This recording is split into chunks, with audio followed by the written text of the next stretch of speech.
Today we have a great revenge story against a roommate that tore up an apartment and refused to pay for any of the fees. We'll get into that in a bit, but first, Dad made a mistake 17 years ago. Mom still won't let it go. This is so funny, and I heard this story from Mom at least 20 times. Never gets old. For context, we're a Muslim family, quite the conservative one, and coming from a very conservative village. Modesty is very strictly practiced by us, and clear boundary is put between men and women. Flirting is heavily frowned upon. This took place in Saudi Arabia, which was also a super strictly conservative country at that time. To the story, Mom and Dad had my sister, me and my younger brother, 5, 3, and 2 respectively at that time. My mom was also heavily pregnant, plus had a tumor in her left leg. We were all at a mall shopping. Mom, due to her tumor and pregnancy, was walking like a seal, her own description, as if she was tripping over herself. Meanwhile, at a mall full of women dressed in black, head to toe, even faces covered, one woman stood out. She came walking from the opposite side, slowly getting closer to us. She had her abaya unbuttoned/unzipped. She wore under it a legging that defined her legs, wore stilettos that made loud clicking sounds as she took each step, her hands nicely decorated with bracelets that created their own nice melodies. She really stood out. Not shaming anyone here. Dad suddenly started singing a song in Arabic that translates to, "She walks like a deer, the walk of a maiden," which, considering my mom's condition, was definitely not directed to my mom. Mom stopped and turned to him exclaiming, "Excuse me?" And Dad immediately got defensive. "It just slipped out." Mom said, "That means it was exactly what you were thinking." Dad acts like the victim and tells Mom he's never taking her to the mall again. Mom, obviously mad, tells him he sounds ridiculous because he's the one flirting with women while his kids and pregnant wife walked right beside him, and then vows to let the whole world know. A few days later, we traveled back to our home country. As I said, we come from a village and word travels fast. Mom told everyone, again, I repeat, flirting is considered really rude and is heavily frowned upon in our society at that time. And for the next 2 months, whoever saw my dad would start singing, "She walks like a deer, the walk of a maiden." Dad was embarrassed and humiliated as heck. We moved back to Saudi Arabia. My dad was friends with his coworkers and their wives were friends with my mom. Mom told them 2 months ago and proceeds to narrate the story. The wives went home and told their husbands. The next day, Dad goes to work and the moment he opens the door, his coworkers sing, "She walks like a deer, the walk of a maiden." Dad immediately calls Mom, "Please stop telling everyone." And Mom vows again she'll humiliate him over it. 17 years later, every time she meets someone new, this story is a must-say. Might not sound like much, but in our society, this is actually pretty humiliating for my dad. Very funny for us though, never got old. Listen, it's human sometimes to see somebody, whether you're in a relationship or not, where you see them and you just start singing songs in your head, but you never make the mistake of saying it out loud and you definitely don't act on it. This guy committed the cardinal sin in his relationship and he's paying for the last 17 years. Also, hi, I'm Steven, and if you guys enjoy awesome stories of revenge, why not hit those like and subscribe buttons down below? That said, our next story is, my teenage self took petty revenge on a work placement bully. When I was 16, I took place in a 2-week work placement scheme at a beauty salon. The bully in question was an adult woman, we will call Karen, who instead of providing opportunities to learn about the beauty industry, instructed me to deep clean the salon and take appointments. I figured you have to start somewhere, and while I was disappointed, I was young and keen and did as I was asked. The problem was that Karen would exclude me from staff breaks and regularly cut my lunch hour to 20 minutes. Just as I was leaving to get lunch, I also heard her twice doing an impression of me to other staff members. I would go home crying and blame myself. On my last day, someone canceled their appointment with Karen at the last minute. They were supposed to be getting a haircut and dye, which took approximately 2 hours. Better still, the appointment had been booked towards the end of the day. The salon would stay open past closing time for regular customers. I decided not to tell Karen. I sat at the desk and watched as she became more and more frustrated by the lateness of her appointment, pacing up and down in frustration like a caged beast and cursing the client. She was still spitting venom as I left, and I went home feeling pretty good about myself for the first time in 2 weeks. Listen, you already have to be pretty sad as a person to be middle-aged and beefing with teenagers working their first job. I mean, you're almost asking for this teenager to find something to just ruin your day if you're that worried about beefing with them. They're young and they got a spark of life in them, and you most likely don't. Our next story is, a girl tried to frame my friend, so he turned the barrel against her. I have an Indian friend, Raj, 27-year-old male. Before moving to the US, he had a group of friends and they went on a trip together, along with 2 other friends and a couple. Mary and John, NRN. Mary, Hindu, was from a very conservative family who could not marry or date outside of her religion and caste. And John was a Christian and had many registered cases of assault against him. Her family saw the photo we took on that trip and were furious, but they didn't know who she was in a relationship with. She lied and said Raj's name. Her family did a background check on Raj and liked him a lot. Raj went along with it, as Mary said she'll tell him the truth soon. A few days passed and Mary's cousin's sister called Raj and alerted him that Mary was planning to run away with John, and Mary's parents would think she ran away with Raj and they would come after him. So he immediately collected everything he had on her, Mary and John's pictures, Mary's past relationship, etc., and a pen drive, and went to Mary's house and showed them everything, and told them how she was planning to run away and frame him. He cut off all communication with them, and didn't even know what happened after he dropped that grenade. Edit, I want to address some questions from the comments. When I said assault charges, I meant he was arrested for assaulting, not Mary as far as Raj told me, and fights and granted bail. I honestly didn't imagine that the situation for Raj could have been so much worse, and I believe neither did he. After reading the comments here, it looks like Raj's life could have been in trouble. I mean, if she planned to run away and all signs pointed to running away with Raj, and all of a sudden she's gone, Raj isn't, I guess it probably would look very suspicious, and hey, you don't want to get wrapped up in that, right? Our next story is, ask for my parking spot? I'll stay here a while longer. I was driving down a busy road at 9 p.m. and needed to pull over to fix my car's Bluetooth. There's a tiny space at the end of a line of parked cars, so I pull over there. A white box outlines the area to park. I start to fix my Bluetooth, and a minute later a man comes to my window and knocks. As I roll it down, he says, "Can I park where you're parking?"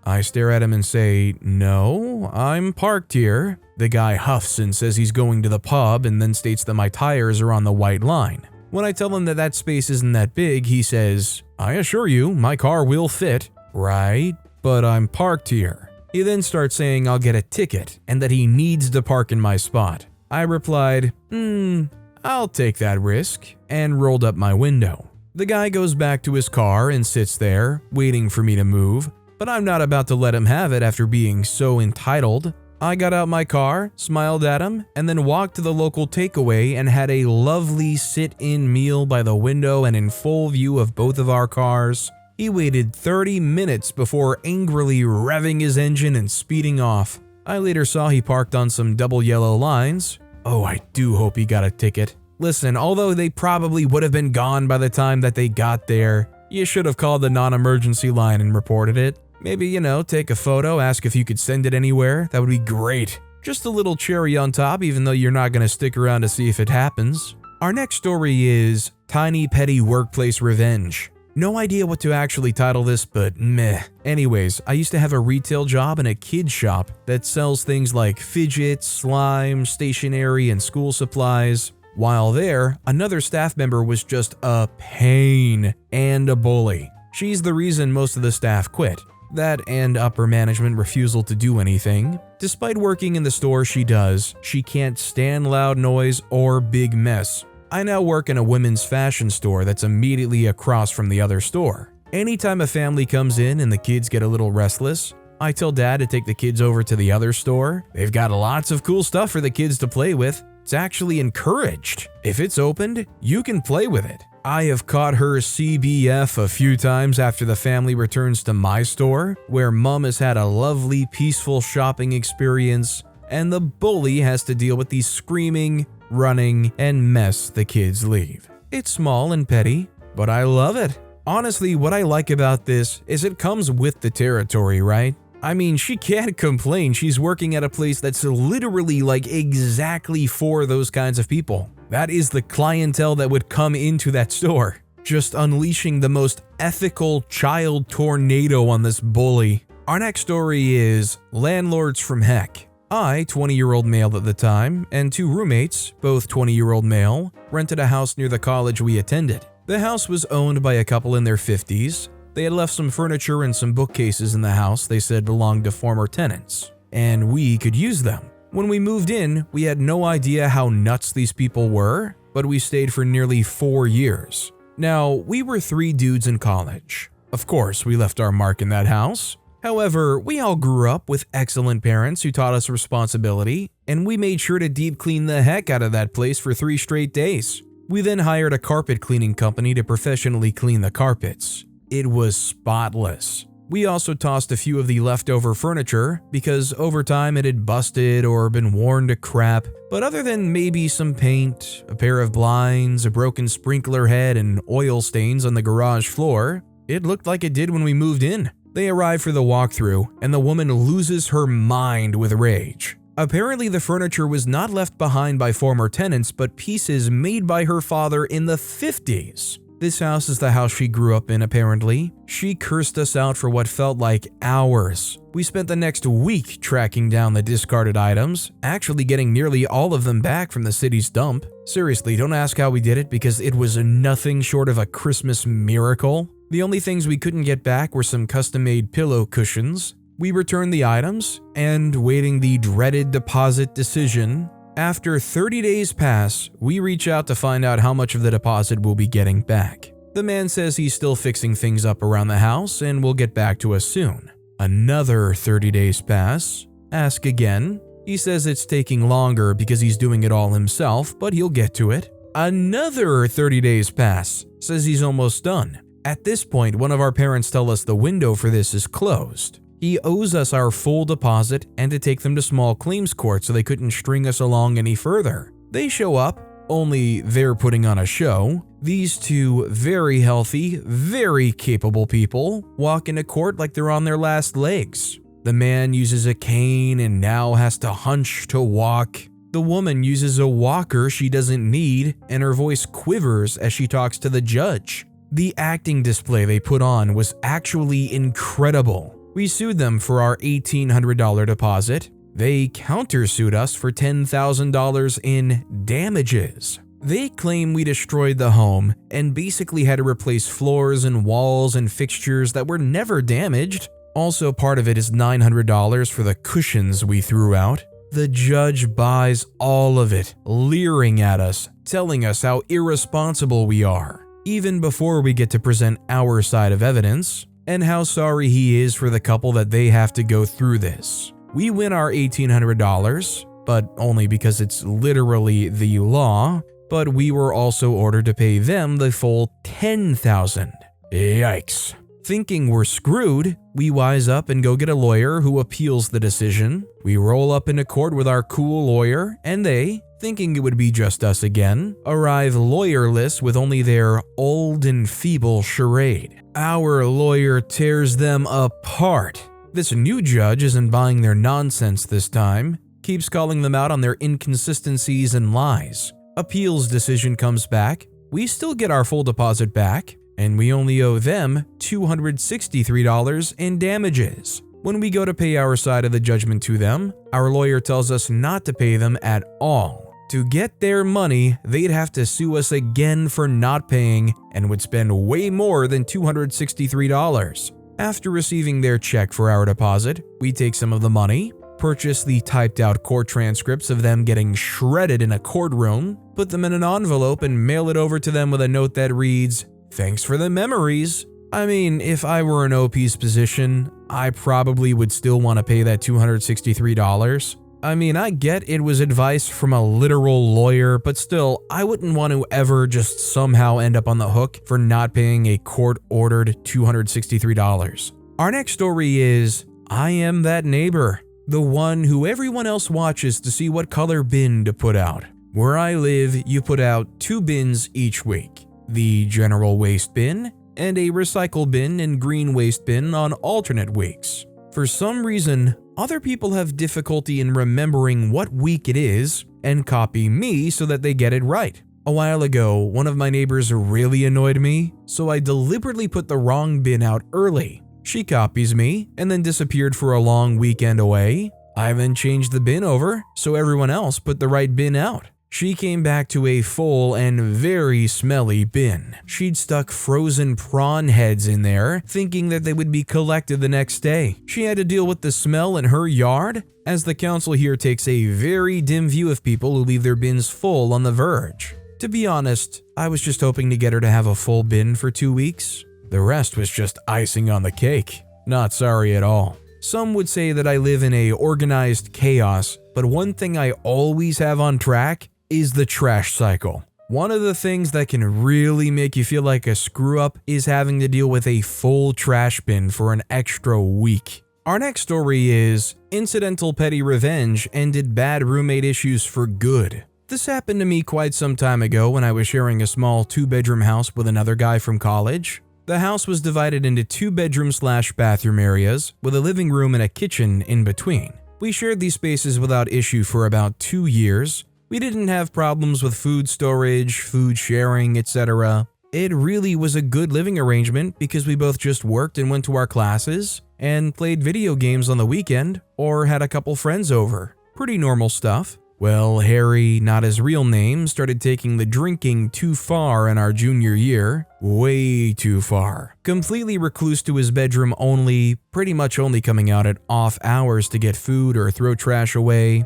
Cans and cans of beer just stacked ceiling high. He moved his TV and console into his bedroom instead of the living room. Started being very particular about food and went through phases of eating nothing but fast food, Taco Bell and KFC, and then eating nothing but these weird juice drinks from a coffee shop down the road. Didn't want me storing my snacks near his items anymore. It was just weird. He kept doing his chores, kept going to classes, and didn't really care that alcoholism was taking over his life. We, my friends and I, had a lot of conversations with him. His parents came down and saw him. His advisor got involved. Nobody really took it seriously because he was still working, still passing classes, still showing up. So we just tried to take care of him the way we could at home, stopped bringing alcohol over from friends, etc., kept help information out on the tables, etc. Here's where the issue started really affecting me directly eventually. So his weird food thing then turned into taking all of my own food. I was really ticked about it because we'd been living issue-free around this topic, and he clearly had no issue buying his own stuff. This went on for way longer than it should have before I got fed up and did something about it. Talks didn't work. Labeling didn't really deter him. I ended up keeping my non-perishables in my room and only kept things I planned on eating day of in the fridge or freezer. It made coming home and trying to figure out lunches and dinners more stressful than it should have been. One day, I got a wild hair up my butt and decided I was going to douse him with a spicy food so hot he'd think twice before eating my stuff again. He without fail would steal any Asian/noodle anything I had in the fridge or freezer. So one day, I bought some fresh shrimp and decided I would make extra spicy noodles for him to eat. Steal. I made my dinner that night and ate it, fried shrimp and some noodles and veg, and then made a second portion of the shrimp and noodles, but made the noodle sauce very spicy with a little bit of pepper extract and pepper oil. Here's the funny part. I packaged the noodles up in the fridge like I would have if it was my meal prep, and I ended up leaving the fried shrimp on the counter overnight. I meant to, of course, package the shrimp with the noodles as part of the meal. Well, he did in fact steal my food when he came in the next early morning. He worked until 3 a.m. some nights, including the shrimp that had been sitting overnight on the counter, probably at least 8 hours or so at that point, if not a little more. He had violent diarrhea and vomiting probably 3 hours after he ate his stolen meal. I woke up to him vomiting in the kitchen sink because he was getting a glass of water and another round hit him. I said, "Man, are you okay? What's wrong?" He goes, "Man, I think it was the shrimp on the counter." I was confused and then remembered. I said, "Oh, the shrimp I made last night? I forgot to put them up?" He said, "Yeah, man, I ate it when I got in from work and didn't think twice about when you'd made them. Bad move on my part." I was a laughing fit. I asked him if he needed anything and he said, nah, he was fine. He slept it off, rehydrated himself, and we never had an issue with him eating my food again for the last year and a half we lived together. One of those task failed successfully moments where you got revenge on the guy you were trying to get revenge on, but you didn't do it in the way you ever thought it would. It's one of those, I guess I'll be satisfied with this, but you're almost dissatisfied because your actual plan didn't even happen. Our next story is rude clothes pegs. I lived in a small apartment block of about 9 units. I was the only single person in the place and was frequently judged by the other families wondering where my husband was. Horror. I didn't have one. They would do walk-bys to peer into my apartment to catch a glimpse of what the harpy in Unit 4 was up to, usually nothing if the blinds were open, and other rude staring activities. We had a shared clothesline for the block. Someone kept unpegging my clothes on said line to use on their own washing, and after a few weeks of this, with my washing blowing off into the dirty fence, I wrote the word runt, but with a C, on all the pegs to know which were mine. Surprisingly, this actually stopped them using them at all. I just figured I could use it to identify mine and unpeg their washing later. I giggled as my rude pegs sat unused on the line for months. This is one of those like, ew, it's got cooties type moment. Ugh, we cannot use those pegs, it's got an unsavory word upon them. This next story is TLDR, ex-roommate tore up apartment and states she's not responsible for any of the fees, so I canceled my phone plan under her name that has a balance of $400. I, female 24, lived with my ex-roommate, female 24, for 3 years, and it was great the first couple of years, but this past year has been a nightmare. I'm gonna try to break it down as simple as possible. In 2020, when she was moving in, she talked me out of putting her on the lease, and honestly I should have said no to her moving in just for that, but at the time we were best friends and I thought I could trust her. At the beginning of 2023, she went to some classes and met a guy there. They had a thing together, but there was a rule set in place stating you couldn't date within the class. They decided to date anyways on the down low, and then they got scared they were going to get caught. So they ended things a couple of months into it. Fast forward to the time they're both graduating this class, the guy has a new girlfriend that attends. My ex-roommate is infuriated by this and kept saying he was doing it to get at her, when really, he just got a new girlfriend and she couldn't cope with that. Fast forward a little bit more, and my ex-roommate and this guy continued to hang out behind his girlfriend's back, to the point where they were drinking together one night at a bar, and on the way home, he got pulled over and got a DUI. This is where it starts affecting me because she owed me rent right around the time this was going down, and instead of giving me rent, she spent $1,000 bailing him out so his girlfriend wouldn't find out. When I confronted her about not paying rent, she said I was just throwing her mistakes back in her face, and she never ended up paying me back for rent. Then she got in a wreck at some point and still owed quite a bit on her totaled car. She had gap insurance, but it was taking a while to go through. Instead of waiting, she decided to get into another car payment before the insurance company paid off her other car, so she was paying on both cars and still struggling to pay me rent. I said something about that and she complained about how she needs a car, and I suggested asking her dad to use his since her dad works from home and uses her mom's car most of the time anyways. She got really mad over this and flipped out about how I think she's privileged or whatever. At some point, while we were arguing, she suggested moving out and I told her, okay, the lease is up in a few months, we can revisit this then and see if anything has changed.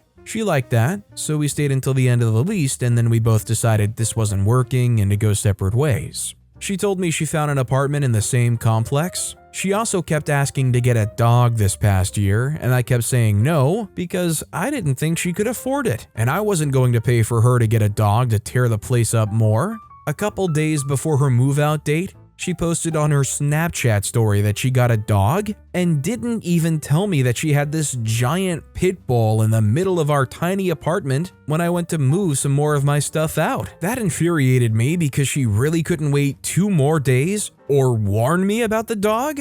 I told her what all we needed to replace to get my deposit back, to which she replied over and over again, that's what the security deposit is for. Since she moved in, she ruined all of the blinds somehow, broke my bedroom window, breaking in a couple of times when she locked herself out, tore up the kitchen floor and entry floor, moving the dryer in, tore up the washroom door because it was in the way, poked several holes in the walls, hanging things, and so much more. When she finally moved out, I went to clean the place up a bit and spent 4 hours alone cleaning trash out of her room and cleaning out the fridge that she left packed full of gross food. I also spent a whole day scrubbing the tub, which she left full of gunk, and scrubbing all of the other surfaces. I say she alone because it was getting so hard to live with her that I basically stayed with my boyfriend most of the year. So I was going to put all of this behind me and move on, but I got a bill in the mail from our old apartment for $1,776.08,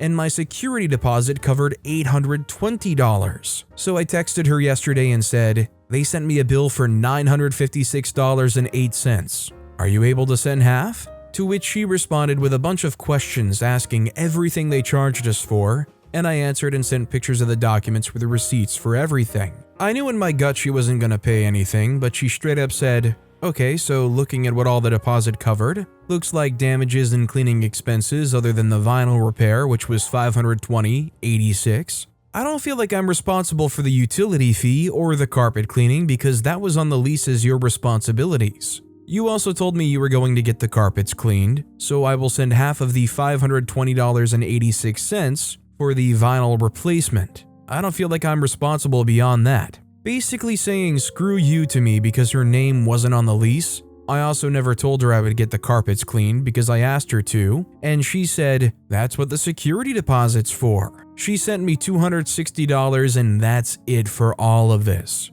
She moved in after I was already living there, so that security deposit was mine alone, and it's very frustrating that she just straight up didn't care to ruin this whole friendship over this. So after she sent that, I felt defeated thinking I can't do anything about it until I remembered we have a phone plan together. So I looked up how much I owed on my phone, $400, and in the policy it says if you cancel, you're still responsible for any fees on the phone. So I called them and canceled it and made sure to already remove my card info and my auto pay and told them to bill my ex-roommate for it. Since it was under her name and she doesn't care, why should I?